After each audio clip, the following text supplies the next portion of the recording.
हमने unit 7 start किया हुआ था एसिड बेसिस एंड साल्ट। सबसे पहले हमने एसिड को कवर किया, इसको हमने लेक्चर 1 में कवर किया था। फिर हमने बेसिस को कवर किया, इसको हमने लेक्चर 2 में कंप्लीटली तौर पे डिस्कस किया था। आज जो हम टॉपिक करेंगे वो है ऑक्साइड्स और इसकी टाइप्स को देखेंगे। अब हम अपने टॉपिक की तरफ चलते हैं। ऑक्साइड ऑक्साइड है क्या? हमने डिस्कस किया था यूनिट 6 में कि हाइड्राइड क्या होता है। हमने कहा था बाइनरी कंपाउंड ऑफ हाइड्रोजन। बिल्कुल इसी तरह ऑक्साइड भी जो है वो बाइनरी कंपाउंड ऑफ ऑक्सीजन है। बात आती है कि बाइनरी कंपाउंड क्या चीज है। देखिए जो वर्ड है बाय, इसका क्या मीनिंग होता है? टू। तो बाइनरी कंपाउंड ऐसे कंपाउंड होते हैं जिनमें सिर्फ और सिर्फ दो एलिमेंट्स होते हैं। For example SO2। देखिए इसमें एटम्स 3 है लेकिन एलिमेंट 2 ही है, एक सल्फर और एक ऑक्सीजन। सो ये बाइनरी कंपाउंड है। बिल्कुल इसी तरह CH4 मीथेन जो है ये भी एक बाइनरी कंपाउंड है। क्यों? क्योंकि इसमें एक कार्बन एलिमेंट है और एक हाइड्रोजन एलिमेंट है। आल्दो 5 एटम्स हैं लेकिन 2 एलिमेंट्स हैं इसके अंदर, तो ये भी बाइनरी कंपाउंड हुआ। इसी तरह P2O5 ये भी बाइनरी कंपाउंड है। आल्दो 7 एटम्स हैं, 2 P के, फास्फोरस के और 5 जो है ऑक्सीजन के, लेकिन चूंकि एलिमेंट 2 ही है इसमें, फास्फोरस और ऑक्सीजन, इसलिए ये भी बाइनरी कंपाउंड है। अब आप अगर सोडियम ऑक्साइड को देखें Na2O, ये भी बाइनरी कंपाउंड है, 2 एलिमेंट इसके अंदर है। चूंकि इसमें ऑक्सीजन मौजूद है, ये बाइनरी कंपाउंड ऑफ ऑक्सीजन है, तो ये एक ऑक्साइड है। बिल्कुल इसी तरह SO2 जो है ये भी एक बाइनरी कंपाउंड है क्योंकि 2 एलिमेंट है इसके अंदर, सल्फर और ऑक्सीजन के। आल्दो एटम्स 3 है, 2 ऑक्सीजन के और एक सल्फर का, लेकिन एलिमेंट 2 है और इसमें ऑक्सीजन भी मौजूद है, तो ये बाइनरी कंपाउंड ऑफ ऑक्सीजन हुआ, यानी कि ये ऑक्साइड है। इसी तरह अगर आप मीथेन को देखें, CH4 को देखें, तो ये भी एक बाइनरी कंपाउंड है, यानी 2 एलिमेंट कार्बन और हाइड्रोजन इसके अंदर मौजूद है, लेकिन ये बाइनरी कंपाउंड ऑफ ऑक्सीजन नहीं है, ये बाइनरी कंपाउंड ऑफ हाइड्रोजन है, तो ये ऑक्साइड नहीं है, ये आप हाइड्राइड कह सकते हैं इसे। नेक्स्ट अगर आप देखें P2O5 को देखें, तो ये भी क्या है, हमारे पास बाइनरी कंपाउंड है। चूंकि इसके अंदर ऑक्सीजन प्रेजेंट है तो हम कह सकते हैं ये बाइनरी कंपाउंड ऑफ ऑक्सीजन है, यानी कि ये ऑक्साइड है। आल्सो जो एल्यूमिनियम ऑक्साइड है Al2O3, तो ये भी बाइनरी कंपाउंड है क्योंकि इसके अंदर 2 एलिमेंट है, एल्यूमिनियम और ऑक्सीजन। अब देखें चूंकि ऑक्सीजन प्रेजेंट है इस बाइनरी कंपाउंड में, तो ये भी क्या है, ऑक्साइड है। नेक्स्ट ये कि ऑक्साइड को हमने मेटालिक और नॉन मेटालिक ऑक्साइड की कैटेगरी में डिवाइड किया। ये हमारे पास कौन से है, मेटालिक ऑक्साइड। मेटालिक ऑक्साइड को फर्दर हमने सब कैटेगरी में डिवाइड किया है, बेसिक ऑक्साइड और एम्फोटेरिक ऑक्साइड। बिल्कुल इसी तरह नॉन मेटालिक ऑक्साइड हैं जिनको आगे हमने फर्दर सब कैटेगराइज किया है, न्यूट्रल ऑक्साइड में और एसिडिक ऑक्साइड में। अब हम आगे चलते हैं और सबसे पहले मेटालिक ऑक्साइड्स को डिस्कस करते हैं कि मेटालिक ऑक्साइड क्या है। देखें वर्ड ऑक्साइड है और ऑक्साइड हम कहते हैं binary compound of oxygen. Binary का क्या मतलब है, 2 एलिमेंट होंगे। बाइनरी कंपाउंड ऑफ ऑक्सीजन यानी कि उनमें से एक एलिमेंट ऑक्सीजन होगा। अब मेटालिक ऑक्साइड है तो ऑफ कोर्स दूसरा एलिमेंट क्या होगा, मेटल होगा। तो मेटालिक ऑक्साइड ऐसे कंपाउंड होते हैं बाइनरी कंपाउंड ऑफ ऑक्सीजन जिनमें एक एलिमेंट मेटल का होता है। लेट्स से कोई भी मेटल में ले लेता हूं, मैं Na ले लेता हूं, सोडियम मेटल, और दूसरा क्या है मेरे पास, ऑक्सीजन है। ये दोनों मिलकर देखें क्या बना देंगे, Na2O यानी कि सोडियम ऑक्साइड। इसी तरह देखें हमारे पास है एल्यूमिनियम ऑक्साइड, एक एलिमेंट एल्यूमिनियम मेटल है और दूसरा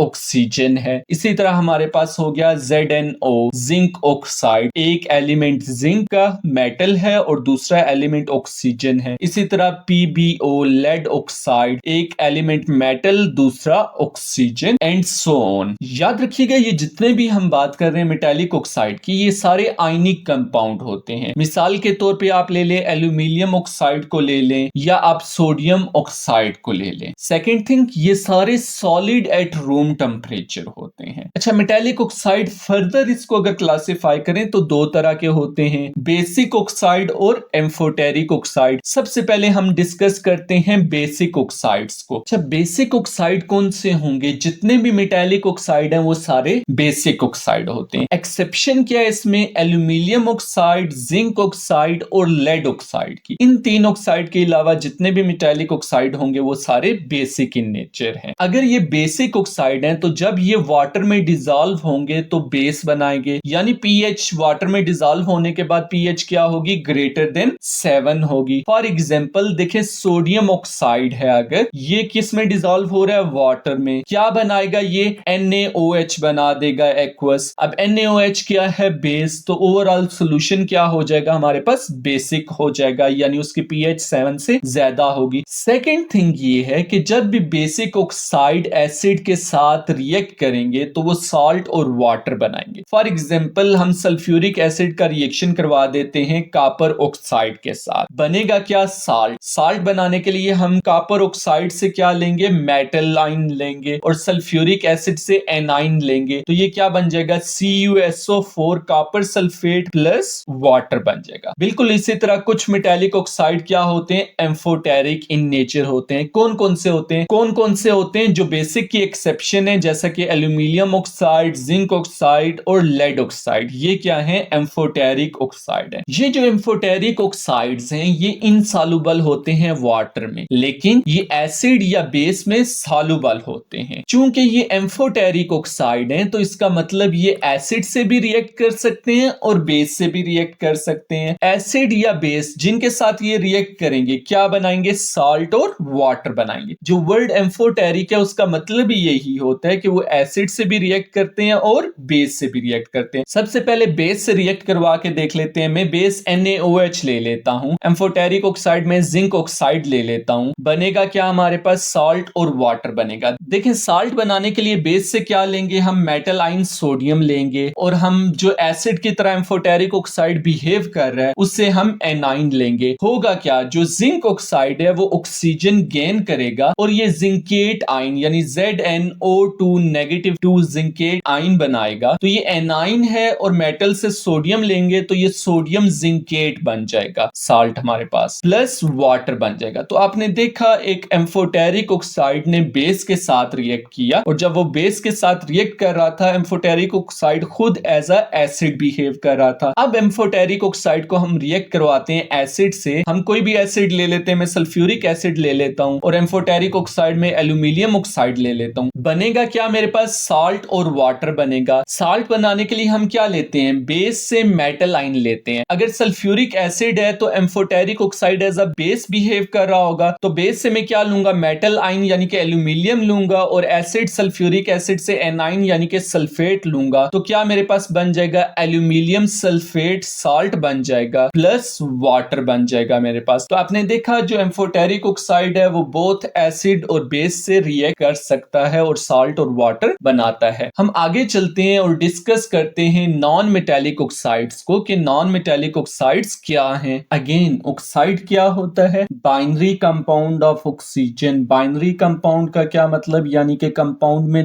दो एलिमेंट्स होंगे। बाइनरी कंपाउंड ऑफ ऑक्सीजन, तो एक एलिमेंट क्या हो जाएगा, ऑक्सीजन हो जाएगा, और दूसरा एलिमेंट ऑफ कोर्स हम नॉन मेटालिक ऑक्साइड को पढ़ रहे हैं तो वो क्या होगा, नॉन मेटल एलिमेंट होगा। In short non metallic oxide में एक एलिमेंट नॉन मेटल का होगा और दूसरा जो होगा ऑक्सीजन का होगा एलिमेंट। फॉर एग्जांपल हम नॉन मेटल ले लेते हैं कार्बन को, और ऑक्सीजन आ गया हमारे पास, ये दोनों मिलके कार्बन मोनोऑक्साइड बना देंगे जो कि क्या है, नॉन मेटालिक ऑक्साइड है। इसी तरह जो हमारे पास है SiO2, देखें इसमें भी एक नॉन मेटल है सिलिकॉन और दूसरा जो है ऑक्सीजन है, तो ये भी नॉन मेटालिक ऑक्साइड है। आल्सो नाइट्रोजन मोनोऑक्साइड एक नॉन मेटल एलिमेंट है और दूसरा ऑक्सीजन का एलिमेंट है, तो ये भी नॉन मेटालिक ऑक्साइड है। इसी तरह जो हमारे पास है वाटर H2O, एक एलिमेंट हमारे पास हाइड्रोजन नॉन मेटल है, दूसरा ऑक्सीजन का है, तो ये भी हमारे पास क्या है, नॉन मेटालिक ऑक्साइड। अच्छा, ये जितने भी नॉन मेटालिक ऑक्साइड होते हैं ये सारे कोवलेंट कंपाउंड होते हैं, और ये क्या हो सकते हैं, मे बी सॉलिड हो सकते हैं। फॉर एग्जांपल हमारे पास सिलिकॉन डाइऑक्साइड हो गया, या ये क्या होंगे, लिक्विड होंगे जैसा कि वाटर हो गया, या ये क्या होंगे, गैस होंगे जैसा कि हमारे पास नाइट्रोजन डाइऑक्साइड या कार्बन डाइऑक्साइड हो गए। रूम टेम्परेचर में ये सॉलिड भी हो सकते हैं, लिक्विड भी हो सकते हैं, या गैसियस फॉर्म में भी हो सकते हैं। अच्छा, नॉन मेटालिक ऑक्साइड को हमने फर्दर कैटेगराइज किया है एसिडिक ऑक्साइड में और न्यूट्रल ऑक्साइड में। हम डिस्कस करते हैं सबसे पहले एसिडिक ऑक्साइड को। अच्छा, जितने भी नॉन मेटालिक ऑक्साइड हैं सारे के सारे एसिडिक ऑक्साइड हैं। फ्यू एक्सेप्शंस हैं जैसा कि कार्बन मोनोऑक्साइड और नाइट्रोजन मोनोऑक्साइड। आल्सो जब एसिडिक ऑक्साइड्स वाटर में डिसॉल्व होंगे तो वो एसिडिक सॉल्यूशन बनाएंगे जिसकी pH 7 से बिलो होगी। फॉर एग्जांपल हम कोई भी एसिडिक ऑक्साइड ले लेते हैं, हम ले लेते हैं सल्फर ट्राइऑक्साइड को। जब ये वाटर के अंदर डिसॉल्व होगा तो क्या बनाएगा, ये हमारे पास सल्फ्यूरिक एसिड बना देगा। अब देखिए चूंकि सल्फ्यूरिक एसिड है ये हाइड्रोजन डोनेट करेगा, pH सॉल्यूशन की 7 से लेस होगी यानी कि एसिडिक सॉल्यूशन बनाएगा। आल्सो जो एसिडिक ऑक्साइड होते हैं वो बेस से रिएक्ट करके साल्ट और वाटर बनाते हैं। हम एसिडिक ऑक्साइड ले लेते हैं फास्फोरिक ऑक्साइड, जब वो सोडियम हाइड्रोक्साइड बेस के साथ रिएक्ट करेगा तो क्या बनेगा, साल्ट और वाटर बनेगा। हमें पता है साल्ट बनाने के लिए हम बेस से मेटल आयन लेंगे, एसिड से हम एनाइन यानी कि फास्फेट लेंगे, तो सोडियम फास्फेट हमारे पास क्या बन जाएगा, साल्ट बन जाएगा प्लस वाटर आ जाएगा। अब हम डिस्कस करते हैं न्यूट्रल ऑक्साइड को। तो हमें पता है जो कार्बन मोनोऑक्साइड है और नाइट्रोजन मोनोऑक्साइड ये दोनों जो है न्यूट्रल ऑक्साइड है। जो न्यूट्रल ऑक्साइड्स हैं वो वाटर में इनसॉल्युबल होते हैं। चूंकि ये ऑक्साइड्स क्या है, न्यूट्रल हैं, तो ये ना तो एसिड के साथ रिएक्ट करेंगे ना ही ये जो है बेस के साथ रिएक्ट करेंगे। तो ये था हमारे पास ओवरऑल नॉन मेटालिक ऑक्साइड्स के बारे में। अब हम चलते हैं एग्जाम क्वेश्चन की तरफ। क्वेश्चन है the element L burns in the air giving a product that dissolve in water producing an alkaline solution. What is the element L? Video को पॉज करके इसको सॉल्व करें।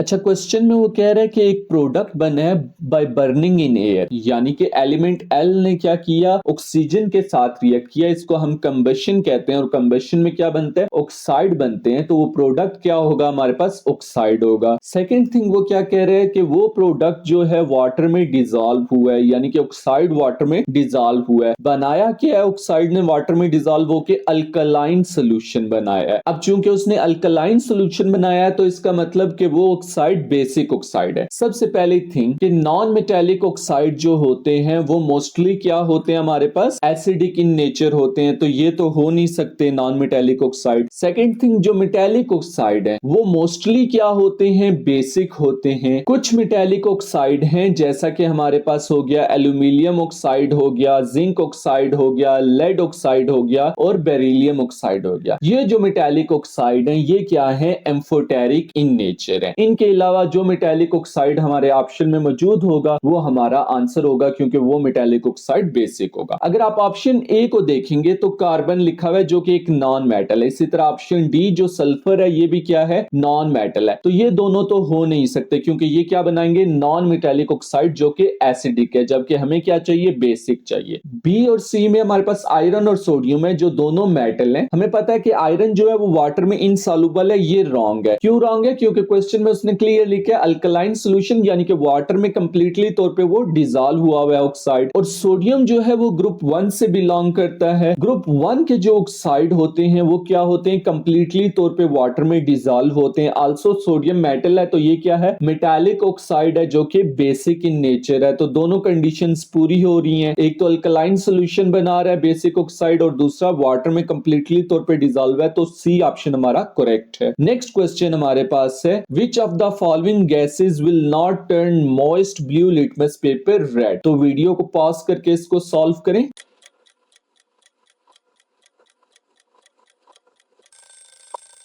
अच्छा क्वेश्चन में वो क्लियरली कह रहे हैं turn moist blue litmus paper red. हमने टर्न पढ़ी थी B for base, B for blue. Base जो है वो ब्लू में टर्न करेगी, एसिड इसका उल्टा है जो रेड में टर्न करेगा, यानी कि जो ब्लू लिटमस पेपर को रेड में टर्न करेगा वो क्या है, एसिड है। क्वेश्चन में वो क्लियरली कह रहे हैं gases will not turn, not turn है तो इसका मतलब है कि वो एसिड नहीं होगा। पीछे हमारे पास क्या बचे, या तो वो गैस क्या होगी, बेसिक इन नेचर होगी या वो क्या होगी, न्यूट्रल होगी। ऑप्शन ए है कार्बन डाइऑक्साइड। तो हमें पता है ये क्या है, नॉन मेटालिक ऑक्साइड। और नॉन मेटालिक ऑक्साइड जो मोस्टली होते हैं वो वो क्या होते हैं हमारे पास, एसिडिक इन नेचर होते हैं। तो ऑप्शन ए जो हमारे पास है वो रॉन्ग है। ऑप्शन बी हमारे पास है क्लोरीन। क्लोरीन हमें पता है जब वाटर के साथ रिएक्ट करेगी तो वो HCl बनाएगी प्लस हमारे पास HClO बनाएगी। HCl क्या है, एसिडिक इन नेचर है, तो बी भी हमारे पास इनकरेक्ट है। सी है हमारे पास hydrogen chloride. Again hydrogen chloride जो है वो इटसेल्फ क्या है,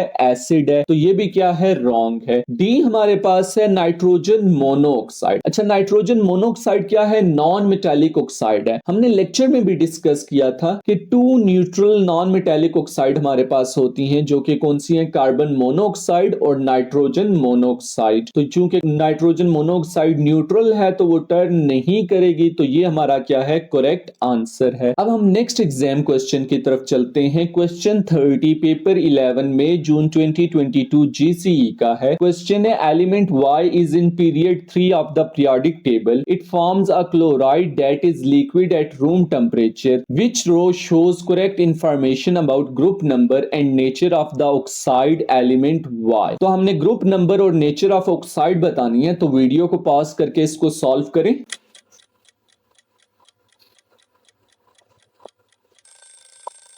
अच्छा, वो क्वेश्चन में कह रहे हैं element Y is in period 3, यानी कि वो एलिमेंट पीरियड 3 से बिलोंग करता है। तो ये एलिमेंट्स है हमारे पास जो पीरियड 3 से क्या कर रहे हैं, बिलोंग कर रहे हैं। सेकंड इंफॉर्मेशन जो दे रहा है वो क्या दे रहा है कि क्लोराइड बन रहा है, और हमें पता है क्लोरीन जो एलिमेंट है वो एक नॉन मेटल है। लेट्स से जो एलिमेंट Y है वो मेटल है, तो वो नॉन मेटल क्लोरीन के साथ रिएक्ट करेगा, यानी कि मेटल और नॉन मेटल रिएक्ट करेंगे। हमें पता है जो कंपाउंड बनेगा वो क्या होगा, आयनिक इन नेचर होगा। जब भी मेटल और नॉन मेटल रिएक्ट करते हैं तो वो आयनिक कंपाउंड बनाते हैं, और जितने भी आयनिक कंपाउंड है वो सॉलिड हैं एट रूम टेम्परेचर। जबकि क्वेश्चन में वो कह रहा है chlorine that is liquid at room temperature, तो वो क्या है, लिक्विड है। इसका क्या मतलब हुआ कि जो एलिमेंट Y है वो मेटल नहीं है, वो नॉन मेटल है, क्योंकि बनने वाला क्लोराइड जो है वो लिक्विड है, इसलिए एलिमेंट Y जो है हमारे पास नॉन मेटल है। तो देखें जो पीरियड 3 के एलिमेंट है, सोडियम, एल्यूमिनियम और मैग्नीशियम, ये सारे क्या है, मेटल है, तो ये तो हो नहीं सकते एलिमेंट Y। आल्सो जो आर्गोन है वो क्या है, नॉन रिएक्टिव है, तो ये भी नहीं हो सकता। पीछे हमारे पास क्या बचे, ये बचे जो कि नॉन मेटल हैं, सिलिकॉन, फास्फोरस, सल्फर, क्लोरीन, इनमें से कोई भी हो सकता है। ऑप्शन ए को अगर आप देखेंगे तो वो ग्रुप नंबर 1 से बिलोंग करता है, और नेचर ऑफ ऑक्साइड क्या है, बेसिक है। ग्रुप 1 वाला कौन सा एलिमेंट है हमारे पास, सोडियम। सोडियम तो मेटल है, ये तो हो नहीं सकता, तो ये रॉन्ग है। इसी तरह ऑप्शन बी को देखें, ग्रुप 2 से बिलोंग कर रहा है, एसिडिक है। ग्रुप 2 से कौन सा एलिमेंट बिलोंग कर रहा है, मैग्नीशियम बिलोंग कर रहा है। मैग्नीशियम तो मेटल है, ये भी नहीं हो सकता। ऑप्शन सी है, ग्रुप 4 से बिलोंग कर रहा है और एम्फोटेरिक ऑक्साइड है। देखें सिलिकॉन बिलोंग करता है ग्रुप नंबर 4 से। हमने लेक्चर में डिस्कस किया था कि बेसिक ऑक्साइड, सारे मेटालिक ऑक्साइड जो होते हैं वो बेसिक होते हैं। कुछ एक्सेप्शन हमने पढ़ी थी एल्यूमिनियम ऑक्साइड, जिंक ऑक्साइड और लेड ऑक्साइड की, ये बेसिक नहीं होते, इनके अलावा बाकी बेसिक होते हैं। ये क्या होते हैं हमारे पास, एम्फोटेरिक इन नेचर होते हैं। तो इसमें देखें सिलिकॉन तो इंक्लूडेड नहीं है, तो ऑप्शन सी हमारे पास क्या है, रॉन्ग है। ऑप्शन डी है हमारे पास, ग्रुप 6 से बिलोंग कर रहा है और वो एसिडिक ऑक्साइड है। ग्रुप 6 से कौन बिलोंग कर रहा है, सल्फर बिलोंग कर रहा है। हमने लेक्चर में डिस्कस किया था कि एसिडिक ऑक्साइड कौन से होते हैं, जितने भी नॉन मेटालिक ऑक्साइड हैं वो सारे क्या हैं, एसिडिक ऑक्साइड हैं। कुछ एक्सेप्शन थी हमारे पास, जैसे carbon monoxide and nitrogen monoxide की। ये दोनों क्या है हमारे पास, कार्बन मोनोऑक्साइड और नाइट्रोजन मोनोऑक्साइड, ये न्यूट्रल ऑक्साइड है। तो देखें जो सल्फर का ऑक्साइड होगा वो नॉन मेटालिक ऑक्साइड होगा, तो वो एसिडिक इन नेचर है, तो डी ऑप्शन हमारा क्या है, करेक्ट है। तो ये था आज का हमारा lecture related to oxide. Hope so आपको पता चल गया होगा ऑक्साइड क्या है और उनकी टाइप्स क्या है। विद एग्जाम क्वेश्चन आपने देख लिया, आपको अब ये भी पता चल गया होगा कि एग्जामिनर कैसे क्वेश्चन पूछता है। अब एक काम जो आपने करना है वो ये है कि आपने पास पेपर क्वेश्चंस को मैक्सिमम सॉल्व करना है, सो दैट जो ऑक्साइड का लेक्चर है आपका वो फुली तौर पे प्रिपेयर हो सके। Stay tune and good bye. Like, share, and subscribe our channel, SKW. We will try our best to give simple and effective educational information via the use of the best animation.